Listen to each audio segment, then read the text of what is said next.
ప్రతి నెల ఎన్నికల ముందు ప్రతి నెల 1వ తారీఖునే ఉద్యోగస్తులకు జీతాలు అన్నాడు. పెన్షన్లు అన్నాడు, ప్రతి నెల 1వ తారీఖునే అన్నాడు. ఎన్నికలు అయిపోయినాయి, 1 నెల ఇచ్చినాడు అంతే.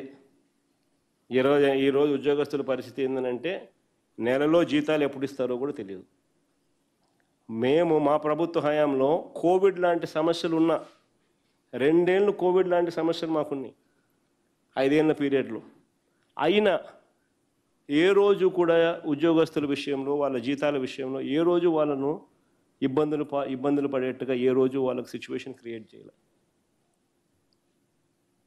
అసలు మా పరిస్థితిలో చంద్రబాబు నాయుడు నింటే రాష్ట్రం అతలాకుతలం అయిపోయింది, జీతాలు 2 నెలలు మీరంతా వదిలేసుకోండి, రాష్ట్రం కోసం కాంట్రిబ్యూట్ చేయండి అని చెప్పి పిలుపునిచ్చినాడు. డెఫినెట్గా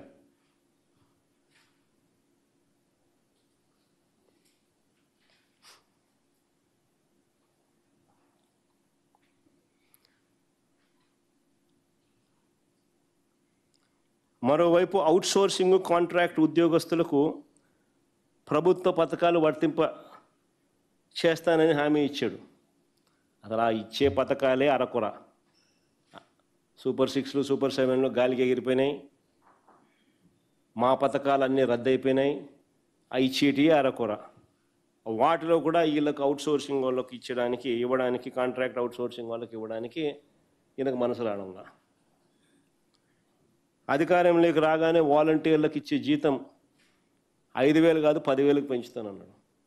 ఎన్నికలప్పుడు వాళ్ళని ఆశ పెట్టినాడు, వాళ్ళను వాడుకున్నాడు, ఉపయోగించుకున్నాడు, కుట్రబడినాడు. ఎన్నికలు అయిపోయిన తర్వాత రోడ్డు మీద పడేసినాడు. 5,000 10,000 పెంచడం కదా దేవుడు ఎరుగు, ఉన్న ఉద్యోగాలన్నీ పీకేసినాడు. 2,66,000 మందిని రోడ్డును పడేసినాడు.